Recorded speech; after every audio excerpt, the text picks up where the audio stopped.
Today we're going to be looking at this quiet and powerful KingKong 130 GT Fly Egg, sent to me courtesy of GearBest.com. It's got tons of power, it's got a lot of durability. Let's get into the review and check it out.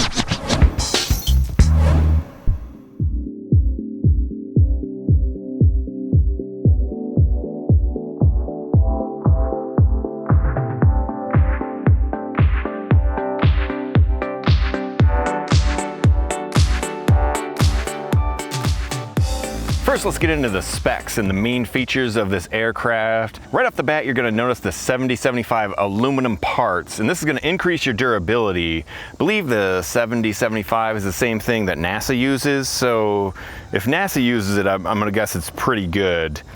And it also creates a nice look to the quad. Also, it has a 800 TVL camera with a 150-degree field of view lens. Of course, it has the 5.8 gigahertz, 16 channel, 25 milliwatt, and switchable to 100 milliwatt VTX. It features a Pico BLX F3 flight controller and a 4-in-1 ESC, 10 amp ESC, with BL Heli, and this is capable of doing D-Shot 150, D-Shot 300, D-Shot 600, multi-shot, one-shot 125, and one-shot 42. Motors are 1105, 7000 kV brushless, and they are capable of running a 2S or a 3S, although there is a little message on the JST connector that recommends you use a 2S on this. The battery is going to give you around 4 minutes of flight time, and specs say it's going to take about an hour to charge your battery, although it does not come with an included charger. So I'm not 100% sure where they're getting that information from. As with most of the KingKong products, it comes with some nice packaging. Your standard tub, it comes inside the tub, but once you put the props on, it is going to be too big to fit inside the tub, but it is still nice to carry around your extra props and whatnot. Inside the box, you're going to get a set of prop guards. Did not fly at all with those, did not even take them out of the package.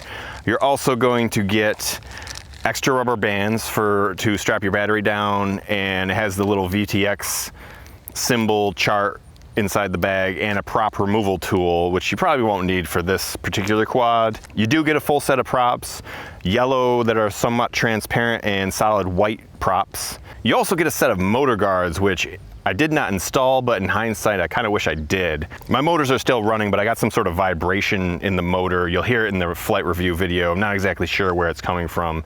You also get a micro USB cable to plug into Betaflight, which comes preloaded on this, and a user manual that is decent. It goes over a few things, but it is a little bit lacking in some regards. So right off the bat, I do like the look of this quad, and I like the way it flies. It has a nice futuristic look, and the aluminum really kind of pops, makes it pop. And it is a very quiet flyer. I was shocked basically at how quiet this is while it's flying around. Durability wise, I've had a couple of pretty decent crashes with this, and it holds up in the crashes very well. Haven't even broken a prop yet, so the props are fairly durable, although it probably would do me well to change out my props at this point. Underneath, you're gonna find your receiver and a cutout for your buzzer. I do have the Fly Sky version. In the future, I may change this out to Free Sky, and I'd probably move the receiver up top, but I don't think I had any real issues with dropouts from the controller. I did have some dropouts, and I believe it's because of the battery. I haven't flown this 3S yet, but with the 2S batteries that I have, I think I need batteries with a higher C rating to give me more power draw out of the JST plug. Or you possibly want to switch this over to an XT30, which I might do in the future. I believe that's what the source of my dropouts is coming from, is the lower C rating on the batteries and just lower grade batteries in general.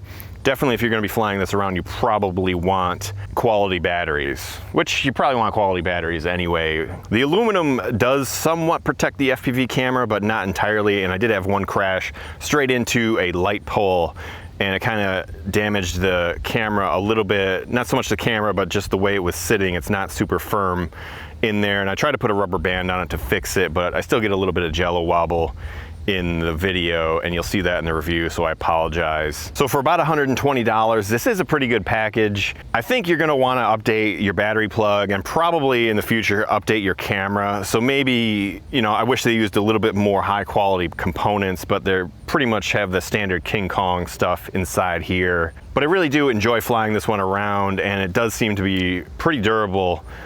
So I am going to recommend this quad, and I think you're going to have a lot of fun with it. And it can do basically anything a 5-inch quad can do, depending on your piloting skills. So enough talking, why don't we get into the line of sight review, and then after that we'll do a little FPV review. So let's just get it in here. I had a couple, it's got just this rubber band down here that is going to hold your battery in place. And a few of the crashes, it's kind of fallen out on me. Hasn't actually unplugged, but definitely be aware of it. So right here, I'll set it down. We're gonna do mostly this line of sight test in angle mode. So that should be leveled out. I'm gonna kind of tuck this lead under here a little bit. Like that. You do also in beta flight, I set this up in beta flight, it's mostly set up once you get the receiver bound. Easy process, the bind button is easy to access. Just hold down the bind button and put your transmitter, if you got the fly sky like here, put it in bind mode and you should be good to go. No problems there. It was set up for angle, horizon, and acro. I took horizon off because I don't ever fly horizon. So my switches are set up, switch A here, or is that B? No, that's A. I got switch A to arm it, and switch C is my race. Up is angle mode, and then 2 and 3 would both be actually acro.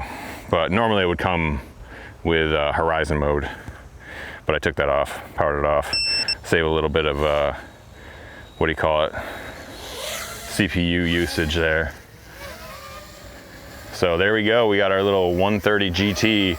Amazed at how quiet this thing is. And it flies super nice. A little bit of a wind today, but that's not gonna bother this thing one bit. This thing just rips through the air and it flies super, super smooth. Let's do a punch out here. Pretty impressive punch out. Ready? Get in closer, closer. 3, 2, 1. And this one does have a beeper. I keep on forgetting to mention that. It is floaty too, this quad. So those high drawing maneuvers will set off the beeper a little bit. And I got mine, I did adjust mine in beta flight, set it down kind of lower than it was stock. So you might want to do that because the beeper tends to go off a little early on the stock settings. But this guy is pretty nice. Flies super quiet. I think I've mentioned that before. I'm actually impressed, amazed really at how quiet this thing is. You can hear it on the turns, but when you're kind of just going straight, this thing flies super quiet and flies super stable and fast. Let's do a little yaw test, I guess. Stock yaw. I haven't changed anything other than, so yaw gets pretty good actually. Pretty quick on the yaw. And this guy has just got tons of power. I've done some FPV with it and I'm amazed at it floats, very floaty, and got plenty of power to save yourself in all kinds of, you know, if you're trying some sort of acrobatic maneuver, you don't quite hit it, and this one will stay up in the air and has plenty of power. Maybe another punch out here. Let's see, bring it in close. Wind is coming at my back, so it's kind of pushing it. 3, 2, 1. Oh, I lost it in the sun there for a second. That wasn't smart. Yeah, don't fly into the sun. Let's bring it over here a little bit. And maybe like a speed pass. It is quick and quiet. The 130 GT. It flies so nice, and it looks cool, and it sounds cool. This is just a 2S battery. The JST plug actually had like a note from the factory on it that said, you know, you can, basically what it boils down to is you could fly it on 3S, but they recommend you fly it on 2S. I think I will try this on 3S eventually. I've seen other people online flying at 3S. So I think it can handle it, but apparently there's some sort of warning from the factory that maybe you shouldn't. So a little bit on the FlySky transmitter here, my i6. Haven't flown this transmitter in a while, and it does have a little bit of a different feel than my Tyrannus, the Q7. So I think I will eventually switch this over to a FreeSky receiver, because I'm really liking this guy, 130 GT. The flying egg. Again, I don't know what it is with these flying eggs with the drone makers, what the obsession is with flying eggs. And depending on what you're doing, I've gotten over a 4-minute flight time when I'm just kind of cruising around doing line of sight like this. And when I fly acro FPV, I get a little bit more aggressive with maneuvering. So that's obviously going to drain your battery a little bit. And like I said, the transmitter, or I'm sorry, the receiver being below the quad, I'm not sure if I'm getting dropouts from the transmitter or if they're brownouts from the battery. Generally, when I'm flying around here like this, I don't have too many issues. So we got the buzzer going off. I'm going to land it. Not sure what the flight time of that was, but I will have it on the bottom of the screen for you. See if we can make it into the landing pad. Whoops. Let's kill our battery. That was not my best landing ever. So let me kill this so we don't have to listen to that beeping. So big fan of the 130 GT here. It's a really nice flyer and held up in, I haven't had any major crashes with it yet, but it's been holding up. So let's get into some FPV, I guess. So this is gonna be the FPV flight of the KingKong 130 GT Fly Egg. Again, sent to me courtesy of gearbest.com. Had a few issues with it, have had some dropouts. I think it's probably the battery. I think it's gonna depend. You're gonna need a high C rating battery for this one. It seems to be power hungry. It recommends 2S on the battery lead, but I think you're probably gonna wanna bump up to 3S, or maybe even change out the JST for an XT30 or something like that. So in a few crashes I had, I've kind of jarred my camera loose a little bit, so I've got this little rubber band around here trying to hold it in place, but you're still gonna see a little jello in the FPV, so I apologize for that. Mostly just on the high power, big air moves, but I probably won't be getting too crazy with it. Also, you know, I've had the dropouts with, depending on the battery, the stock battery seems to work pretty well with it. So no real complaints there. We'll test it here. We're gonna be flying with the stock battery, but in some of those dropouts I've had, those have been my major crashes, and I just actually crashed pretty hard on the concrete here. Actually knocked the receiver out of place. I had to kind of put that back into place. Everything seems to be okay. The props have seen better days, but you know, these props are pretty durable. Have some decent crashes. I haven't had any like epic crashes. Even though I crashed on the concrete there, it really wasn't all that bad. So let's just stop rambling here and get into the flight. One quick thing I wanted to show you though. This is the 130 GT. This is the 90 GT. So quite a bit of size difference between those two. Much larger quad, a lot more power. These motors are pretty powerful. So let's get in the air in FPV. We'll be flying with the Fat Sharks today, as always. And I do apologize for the FPV, a little jello in there. But so we're gonna get up here, we're up in the air, obviously nothing too crazy. Just do a little loopy-loopy through the trees here and come out, maybe a little flip. Oh, sorry, we're still in angle mode, my bad. I was flying that in angle. Went to flip and nothing happened. I was like, what is going on? What is going on? So tons of power with this one, really impressed with the power and how quiet it is. Mine's a little louder. I think some damage to the props and whatnot has gotten this one a little bit louder than the stock props were. Let's just do like a pass through the parking lot here. So getting good FPV reception, pretty on par with all these KingKong, whoa, got a little close to that tree. All the KingKongs I've flown, I think this is the same lens. The VTX is a little bit different, it's slightly different, but basically the same idea. It's slightly larger, and this one will output at 110 milliwatts. I think the other ones only do 25. So I'm liking this spot lately for FPV. So big air move, and it hangs. It really just hangs. I'm liking that. And you know, you stay upside down for days like that in these big air moves. It's just kind of crazy how much power this thing has. It flies really nice. A little bit of wind today pushing me around.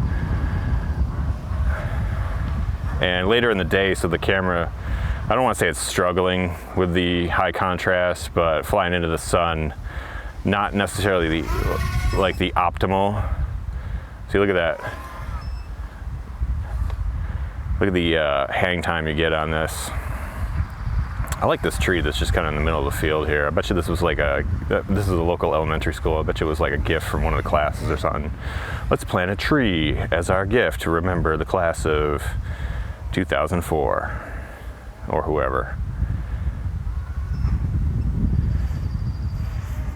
So pushed around a little bit by the wind there. It is a little bit windy up there, but I like the power of this thing. The props seem to be pretty nice. They fly pretty smooth. I do have a little bit of vibration when I do these like big air moves. I don't know if you really want to call them big air moves, but, and that was, I went direct head first, camera first into a, what do you call it? A light pole earlier today. So that was not my one of my finer moments. I'll probably run some footage, show you guys the footage of that. I was trying to do some like acrobatics and did not time my movement perfectly.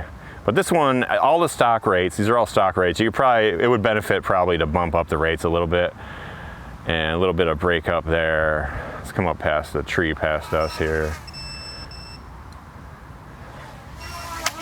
Oh, big crash. Let's go get it. So there you go, pretty decent crash right there, but not a whole lot of damage. Props are all intact. I think I came kind of like right down, a little bit of damage on the corner of the battery here, so I think that's probably the point of impact. Let's just go up. We probably don't have a whole lot of battery left, but let's see what we can do here. Yeah, we're beeping.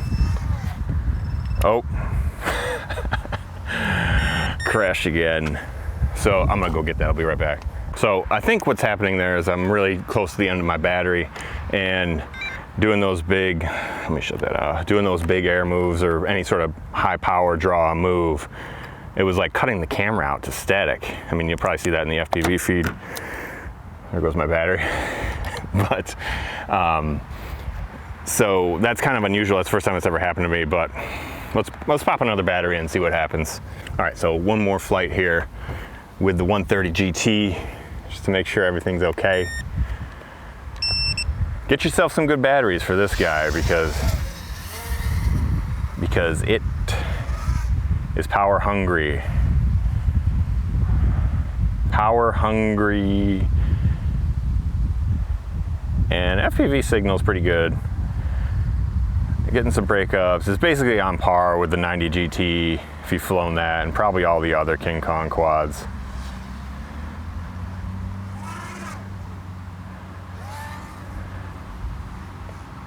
I would say you probably want to up your rates in Betaflight. It came with Betaflight stock. I can't remember the actual version. I don't get hung up with these like numbers and stuff like that. I just really want to fly. So usually I fly most things stock, but with this thing I probably will end up upping up the rates a little bit.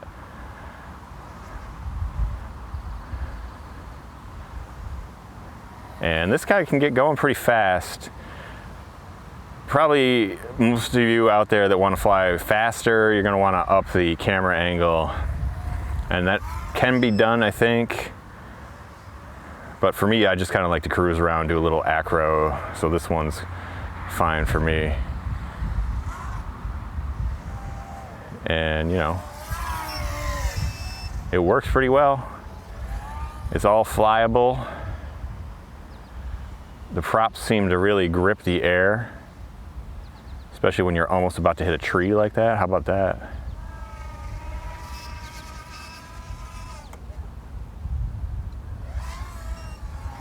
So not really having any issues with this battery. I think be very careful because this one, as I said, is very power hungry. So as you get towards the end of your battery life, you could encounter some video dropouts and stuff like that. It seemed like on my last battery towards the end there, that was the stock battery. I was getting like, oh, I had a little dropout there. That's what I mean. You try to do any sort of like big air moves, and I've seen, I think RC Escape had some issues with his, but he had just a balance plug and not a JST connector. And I saw that he did change it to a JST connector, and it seems like he hasn't had any issues. But it could just be these batteries. It would do me well to spend some money on some quality batteries, I think, especially for this guy. For the 90 GT, that's what I've flown most of these batteries with. Didn't have any real problems with that. So they worked well for that and didn't have any issues, but here with this 130, probably gonna try this on 3S too. Ooh, got a lot of video breakup there. So I'm not gonna do any more big air maneuvers. Would like to try and power loop this thing, but I have, you know, I'm a little bit gun shy with the way this guy has, ooh, that was my bad there, totally. Tried to do a double flip and I under rotated it.